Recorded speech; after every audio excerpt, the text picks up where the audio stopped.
वालेकुम सलाम। मैं बिल्कुल खैरियत से हूँ, लेकिन शहर कराची जो वो खैरियत में नहीं है, क्योंकि एक बड़ा सानिया जो वो साल के आगाज़ में जो वो रुनुमा हुआ है, जिसने पूरे शहर को जो वो अफसोस के में जो वो डुबो दिया है। इस वक्त हम गुल प्लाज़ा, जहाँ पे जो गुज़िश्ता एक रोज़ कबल जो वो आग लगी थी, उसको 33 घंटे बाद तो बुझा दिया गया है। लेकिन जो प्यारे हैं, जो अंदर कोई शॉपिंग के लिए आया था, किसी का अपना तिजारती मरकज़ था, कोई यहाँ कारोबार की नीयत से था, कोई यहाँ पे काम करने आता था, वो लोग जो है अभी भी गुल प्लाज़ा के अंदर मौजूद हैं और फंसे हुए हैं। आया वो खैरियत से हैं या वो अल्लाह को प्यारे हो चुके हैं, इसकी भी अभी तक कोई मालूमात जो वो मौसूल नहीं हुई है। तो हम अब तक अगर मजमूई अमवात की बात की जाए, तो इन 2 रोज़ों में मजमूई अमवात अब तक 11 हो चुकी हैं, जिनमें जो वो ख़वातीन और बुज़ुर्ग और बच्चे शामिल हैं। वहीं अगर दूसरी जानिब बात की जाए गुमशुदा अफराद की, तो गुमशुदा अफराद की जो इंदराज हुआ है वो DC ऑफ़िस के अंदर भी, और दीगर जो इंदराजी सेल बनाए गए हैं, वहाँ पे जो गुमशुदा अफराद हैं उनका जो इंदराज हुआ है वो तकरीबन 59 के करीब अफराद हैं, जिनका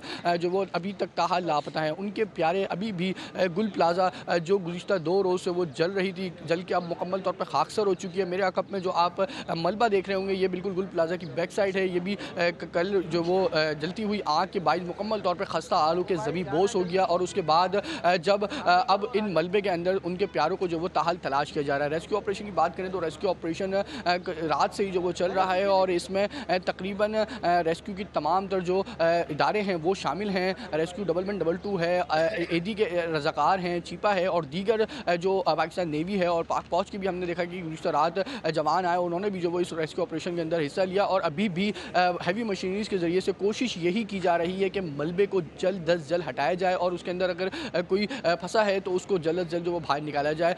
हम अभी आपको एक और बात बताऊँ कि 11 अफराद जो जिनकी मजमूई तौर पर अमवात रिपोर्ट हुई है, वहीं कुछ 5 इंसानी आज़ा भी मिले हैं, जिनकी अब तक जो वो तस्दीक नहीं हो चुकी है, ना ही उनकी जो वो शनाख्त हुई है।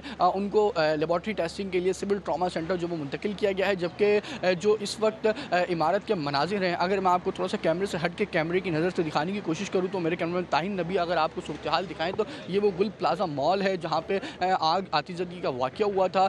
33 घंटे बाद आग को तो काबू पा लिया गया है, लेकिन अब कूलिंग का अमल जो वो रेस्क्यू इदारों के लिए एक बड़ा चैलेंज बना हुआ है। ये इमारत का जो पिछला हिस्सा है, ये मुकम्मल तौर पे ज़मीन बोस हुआ है, और रेस्क्यू इदारों का ये बताना है कि तकरीबन इस इमारत को मलबे को हटाने के लिए कोई 1 दिन या 2 दिन नहीं, तकरीबन उनका ये कहना है कि 3 से 4 दिन, और अगर रेस्क्यू में थोड़ा सा ताख़ीर हुई तो ये 1 हफ़्ते तक भी ये रेस्क्यू ऑपरेशन चल सकता है। तहम जो रेस्क्यू इदारे हैं उसके अंदर कैमरे को भी जो वो लिया जा रहा है। थोड़ा सा हमें साइड में हटना पड़ेगा ताकि जो वो हम आपको मनाजिर बराह रास्त दिखाने की कोशिश करें। जो मनाजिर हैं वो यही हैं कि गुल प्लाज़ा मॉल के अंदर आतिशज़दी जो वो बुझा दी गई है, लेकिन उसकी जो इमारत है उसका मलबा जो वो ताहाल हटाने की कोशिश की जा रही है। ये सूरत हाल है यहाँ पे।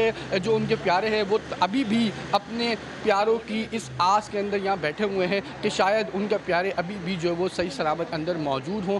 ये अगबी हिस्सा है, जो इसका फ्रंट हिस्सा है, जो MA जिन्ना रोड के ऊपर है, उसकी भी एक साइड का जो है, जो गुल तिजारा मॉल की बिल्कुल बैक साइड है, वो भी जो वो गिर चुकी है। जबकि जो चारों अतराफ में ट्रैफिक की रवानगी को भी बुरी तरीके से बंद किया गया है। जबकि जो सिक्योरिटी इदारे हैं वो भी यहाँ पे मौजूद है, जिसमें रेंजर्स है, पुलिस है, और तमाम तर चीज़ों को यहाँ पे जो वो बर्वक्त देखा जा रहा है। जी, बहुत शुक्रिया फरहान खान, अपना भी आप ख्याल रखिएगा, और बहुत शुक्रिया अपडेट करने का, और वक्तन फ़वक्तन आपसे अपडेट हम लेते रहेंगे। यहाँ पे आपको ये बताएंगे कि इमारत का 60% हिस्सा जो है वो गिर चुका है, और मुख्तलिफ जो रेस्क्यू टीमें हैं, अमला है, इस सिलसिले में कार्रवाई कर रही है, लेकिन उनका यही कहना है कि अभी जो है 2 से 3 दिन लग सकते हैं इस मलबे को हटाने में। जो भी अपडेट आती रहेगी हम आपको देंगे। यहाँ लेंगे एक छोटी सी ब्रेक के बाद वापस आते हैं, रहिएगा आप हमारे साथ।